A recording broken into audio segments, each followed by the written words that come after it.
నేటి వైశిష్యంలో భాగంగా మనం ఇవాళ ఒక చక్కటి ఇన్స్పిరేషన్ స్టోరీ తెలుసుకుందాం. అంటే ప్రతి వ్యక్తికి కూడా జీవితంలో కొన్ని అలవాట్లు, అంటే మంచి అలవాట్లే ఉండాలని లేదు, కొన్ని రకాలైన బ్యాడ్ హ్యాబిట్స్ కానీ వాటిని గనక ఉంటే వాటిని ఎలా మనం అధిగమించాలి. అంటే బ్యాడ్ హ్యాబిట్ అంటే అది విద్యార్థులకు కావచ్చు, పెద్దవాళ్ళకి, ఎవరికైనా సరే ఉండే అలవాట్లని ఏ రకంగా మనం అధిగమిస్తూ ముందుకు వెళ్ళగలం, అంటే అసలు అలాంటివి ఉంటే అధిగమించగలమా, దానికి ఏ రకంగా చేస్తే అనుకూలత అనేది మనకు ఏర్పడుతుంది అన్న విషయం మీద ఒక చిన్న కథని మనం ఇవాళ తెలుసుకునే ప్రయత్నం చేద్దాం. అయితే దీనికి సంబంధించి ఒకానొక ప్రదేశంలో ఒక తండ్రి తన కొడుకుని తీసుకొని ఒక వ్యక్తి దగ్గరికి వస్తారు. ఆ వ్యక్తి మంచి పేరు పొందిన వ్యక్తి, ఒక మంచి సాధువు ఆయన అందరికీ చక్కటి సలహాలు ఇస్తూ వారి యొక్క జీవన మార్గాన్ని ఎలా అవలంబిస్తే వారి జీవితాలు బాగుంటాయి నేర్పించే ఒక మంచి ఉన్నత స్థాయిలో ఉండే ఒక చక్కటి బౌద్ధ సాధువు. ఆయన దగ్గరికి వచ్చి ఏం చెప్తాడంటే, మా అబ్బాయికి ఉండే రకరకాల అలవాట్లు, దానివల్ల వాడి యొక్క జీవితం అనేది రకరకాలుగా వెళ్ళిపోతుంది, కాబట్టి వాటి నుంచి అధిగమించే విధానాన్ని కొంత నేర్పించండి, అలాంటివి ఉంటే ఏదన్నా అన్నట్టుగా ఆయన అడుగుతాడనమాట ఆ యొక్క సాధువుని. ఏం చేస్తాడంటే, సరే నా ప్రయత్నం నేను చేస్తాను అని చెప్పి ఆ అబ్బాయితో, సరే మనం అలా మొక్కల దగ్గరికి నడుచుకుంటూ వెడుతూ మాట్లాడదాము, నాతో రా అని అబ్బాయిని తీసుకెడతాడనమాట. ఆ కుర్రాడికి ఒక 15-16 ఏళ్ళు ఉంటాయి. అంటే విద్యాపరంగా ఆ అబ్బాయికి అవరోధాలు అనుకుందాం, అంటే మనం అనుకోవచ్చు అలాగా. ఆ అబ్బాయికి ఇద్దరు కలిసి కొంచెం దూరం ముందుకెళ్ళిన తర్వాత చక్కటి పూలవనాలు, మొక్కలు, వృక్షాలు అన్నీ ఉన్న ప్రదేశం అది, ఆ యొక్క సాధువు ఉంటున్న ప్రదేశం. ఆయన అక్కడికి వెళ్ళి ఏమంటాడంటే, అక్కడ కొంతసేపు ఆగి అక్కడ చిన్న చిన్న మొక్కలు ఉంటాయి, ఆ చిన్న చిన్న మొక్కలు ఉంటే వాటిని చూసి ఒక నిమిషం ఆగి అబ్బాయితో, అది నువ్వు పెకిలించడానికి ప్రయత్నం చేయంటాడు, అంటే తీయమని, కట్ చేయమని అడిగితే ఆ అబ్బాయి ఏం చేస్తాడంటే చాలా సునాయాసంగా దాన్ని తీసేస్తాడు. దాన్ని చిన్నదే కదా, చిన్న మొక్కే కదా, వేళ్ళతో సహా దాన్ని తీసేస్తాడు. తెలుసా, ఓకే బాగానే ఉందనుకుంటాడు. అనుకున్నాక మళ్ళీ ఇద్దరు కొంతసేపు మాట్లాడుకుంటూ మరి కొంచెం దూరం పెడతారు. మరి కొంచెం దూరం వెళ్ళిన తర్వాత మళ్ళీ అక్కడ అంతకంటే ఇంకొంచెం పెద్ద మొక్కలు లాంటివి, అంటే కొంచెం గ్రోనప్ అయినవి కొంచెం కనబడ్డాక అవి కూడా కొంచెం అందులో అది పనికిరాదు, అది పీకేసేయమని చెప్తాడు అనమాట, అంటే ప్లగ్ చేసేయమని చెప్తే తర్వాత ఏం చేస్తాడనగానే ఆ అబ్బాయి ఏం చేస్తాడంటే మొత్తానికి కొంచెం కష్టపడతాడు. అంటే మొదట తీసినట్టుగా కాకుండా ఇది కొంచెం అంతకంటే పెద్దవి కదా, అది కొంచెం తీసేస్తాడు. కొంచెం టైం పడుతుంది. టైం పట్టిన తర్వాత సరేలే బాబు సంతోషం అని చెప్పి మళ్ళీ ఆ అబ్బాయి జీవన విధానం, ఆ అబ్బాయి ఫ్రెండ్స్, ఆ అబ్బాయి అలవాట్లు అవన్నీ మాట్లాడుకుంటూ మళ్ళీ ఇంకొంచెం ముందుకెడతాడు. ఈసారి ఏమవుతుంది, అక్కడ ఈసారి అన్ని వృక్షాలే అక్కడ ఉన్నవన్నీ, అంటే పెద్ద పెద్ద వృక్షాలే ఉంటాయి. ఆయన ఒక నిమిషం ఆగి ఆలోచిస్తూ, అవును నువ్వు ఇది తీగలవేమో ప్రయత్నం చేయంటాడు ఓ పెద్ద వృక్షాన్ని చూపించి. అంటే అబ్బాయి ప్రయత్నం చేయడంలో తప్పులేదు కదా, వెళ్ళి చాలా ఆ పెద్ద వృక్షం అది, దాన్ని తీయడానికి 2 చేతులు ఉపయోగించి అన్ని విధాలా శ్రమపడి ఇలా తీసి అన్ని విధాలా ప్రయత్నం చేసినా దాన్ని కొంచెం కూడా జరపలేకపోతాడు. ఎంతో ట్రై చేస్తాడు, అయినా కొంచెం కూడా జరపలేడు. అయినా సరే నిరాశ నిస్పృహలకు లోను కాకుండా ఎంత కృషి చేయాలో అంతా కృషి చేస్తాడు, ఇంత కూడా దాన్ని జరపలేడు.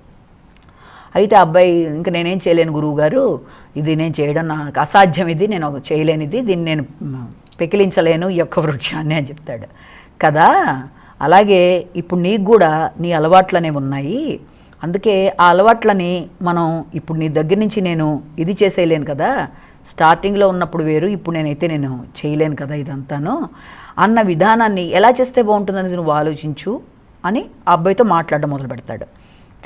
ఇది కనుక మనం చూస్తే నిజ జీవితంలో కూడా చాలామంది చాలా వాటికి ఎడిక్ట్ అయిపోతారు. అంటే వాళ్ళకి తెలియదు అది, అంటే అది బ్యాడ్ హ్యాబిట్ అనే తెలుసు, దాని నుంచి ఓవర్కమ్ చేయడానికి కూడా కొన్నిసార్లు ప్రయత్నం చేస్తారు. అది సోషల్ మీడియా కావచ్చు, లేకపోతే జంక్ ఫుడ్ కావచ్చు, లేకపోతే చదువుకుంటూ డిస్ట్రాక్షన్స్ అయిపోయి తర్వాత చదువుకుందామని అనుకోవడం కానీ, పోస్ట్ పోన్ చేసుకోవడం కానీ, దాని మీద ఆసక్తి లేకుండా తర్వాత అంటూ దాని వాయిదాలు వేసే విధానంలో కానీ ఏది కూడా, లేకపోతే కొందరు ఏదైనా బ్యాడ్ హ్యాబిట్స్ అంటే ఏదైనా తీసుకోవడం లాంటివి, అలాంటి యొక్క మందులు లాంటివి, ఇలాంటివన్నీ చేస్తూ ఉంటారు చాలామంది.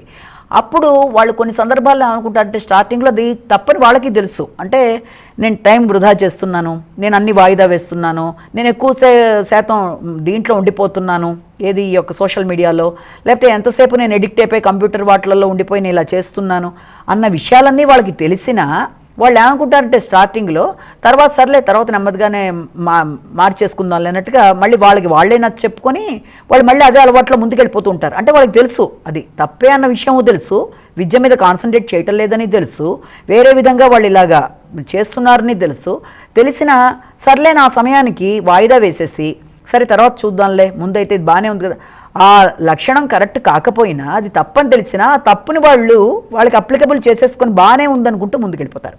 అది వాళ్ళే అందులోంచి కనుక బయటికి రాకపోతే, వాళ్ళకి తప్పని తెలిసినప్పుడే దాంట్లోంచి వాళ్ళు బయటికి రాకపోతే, ఇతరులు ఎవరన్నా చెప్పినప్పుడైనా వాళ్ళు అందులోంచి కనుక బయటికి రాకపోతే, ఎలాగైతే ఇప్పుడు మనం ఈ కథలో స్టార్టింగ్లో చిన్న మొక్కగా ఉన్నప్పుడు దాన్ని మనం పెకిలించగలిగామో, ఆ టైంలోనే దాంట్లోంచి వాళ్ళ మనసులో ఉండే ఈ నెగిటివిటీ, అంటే ఇది తప్పు పని చేస్తున్నాం, ఎక్కువ సమయాన్ని మనం దుర్వినియోగపరుస్తున్నాము, అలాగే తినకూడని ఫుడ్ తింటున్నాము, చేయకూడని విధానంలో మనం ముందుకెడుతున్నాము అన్న విషయాల్ని వాళ్ళు స్టార్టింగ్లోనే ఐడెంటిఫై చేసుకొని ఆ చిన్న మొక్కగా ఉన్నప్పుడే చేసేస్తే అది చాలా వాళ్ళకి అనుకూలంగా ఉంటుంది. అలా కాకుండా అది వృక్ష స్థానంలోకి వెళ్ళిపోయి దాన్ని ఎవ్వరూ పెకిలించలేని స్థాయికి వెళ్ళిపోయిన తర్వాత వాళ్ళు దాంట్లోంచి బయట పడదామన్నా వాళ్ళు అందులోంచి బయటికి రాలేరు. అంటే ఎంత ప్రయత్నం చేసినా మళ్ళీ వాళ్ళు వెనక్కి వెళ్ళడం అనేది జరగదు. అంటే అంత టైం తీసేసుకుంటుంది. అంటే మన యొక్క అలవాట్లే మన ఫ్యూచర్ని డిసైడ్ చేస్తాయి. అంటే మనం జీవితంలో ఏం కావాలనుకుంటున్నాం, కావాలి అని కోరుకోవడం వేరు, ఆ జీవితానికి తగిన విధంగా మన సిస్టమేటిక్గా జీవితాన్ని ఏర్పరచుకొని మన తప్పులు మనమే చూసుకుంటూ మనమే కరెక్ట్ చేసుకుంటూ, ఏది తప్పు ఏది కరెక్ట్ అని చూసుకుంటూ, ఏ సమయాన్ని దేనికి ఎంతవరకు ఇచ్చుకోవాలని, ముఖ్యంగా విద్యార్థి దశలో ఇది వాళ్ళు ఏ సమయంలో ఎంత చదువుకోవాలి, ఎప్పుడు ఆడుకోవాలి అన్న దాని మీద ఎక్కువ దృష్టి సారిస్తూ దాని ప్రకారం ప్లానింగ్గా ముందుకెళ్ళడం అనేది కనుక పెట్టడం అనేది కనుక జరిగితే, ఎలాంటి సమస్య అయినా ఎలాంటి బ్యాడ్ హ్యాబిట్ అయినా అది వాళ్ళకు కూడా మనసు కనిపించాలి. ఈ అలవాటు వల్ల మనం ఇబ్బంది పడుతున్నాము, ఇలా పోస్ట్ పోన్ చేయడం వల్ల ఇవాళ కాదు రేపు అని చేయడం బట్టి నేను ఆ యొక్క దాన్ని నేను ఇది చేసేస్తున్నాను. ఒకరోజైతే వేరు, ఒకరోజైతే ఇవాళ మనం చదువుకోవద్దులే, రేపటికి మనం వాయిదా వేద్దాం, ఆ రేపు మళ్ళీ ఎల్లుండికి వాయిదా, ఎల్లుండిది మర్నాటికి వాయిదా. అలాగే ఈ పదార్థం తినకూడదు, కరెక్టే, అమ్మ వాళ్ళు చెప్పారు తినొద్దు, మరి దానివల్ల నా ఆరోగ్యానికి మంచిది కాదు, కానీ మళ్ళీ ఈ ఒక్కరోజే కదా నేను తింటున్నాను, మళ్ళీ రేపు తినద్దులే, మళ్ళీ రేపు వచ్చేప్పటికి ఇవాళ ఒక్కరోజే కదా రేపు తినద్దులే, ఇలా పోస్ట్ పోన్ చేసుకుంటూ వెళ్ళిపోవడం బట్టి ఆరోగ్యపరంగా ఇబ్బందులు పడతారు, తర్వాత మానసికంగానూ ఇబ్బంది పడతారు. సోషల్ మీడియాలో గంటే కదా నేను ఇందులో ఉన్నాను, పర్లేదులే ఒక పావుగంట చూద్దాంలే ఫేస్బుక్, లేదా అరగంట ఇందులో ఉన్నా, ఆ పావుగంట ఒక పనికి అనుకున్నది వేరే వెళ్ళిపోవడం వల్ల అన్ని విధాలుగా కూడా ఇబ్బందులు అనేవి ఎదుర్కొంటూ ముందుకెడతారు. కాబట్టి బ్యాడ్ హ్యాబిట్స్ అనేవి స్టార్టింగ్లోనే మనం తెంచేసుకునేట్టుగా ఎవరికి వాళ్ళు నిర్ణయించుకుంటే అన్ని విధాల అభివృద్ధికరంగా వ్యక్తి యొక్క జీవితం బాగుంటుంది. అది ఎవరి చేతుల్లో వాళ్ళకే ఉంది కాబట్టి దాని ప్రకారం ఆలోచిస్తూ ముందుకెళ్ళి జీవితాన్ని చక్కగా పెట్టుకోవాలి. నమస్కారం.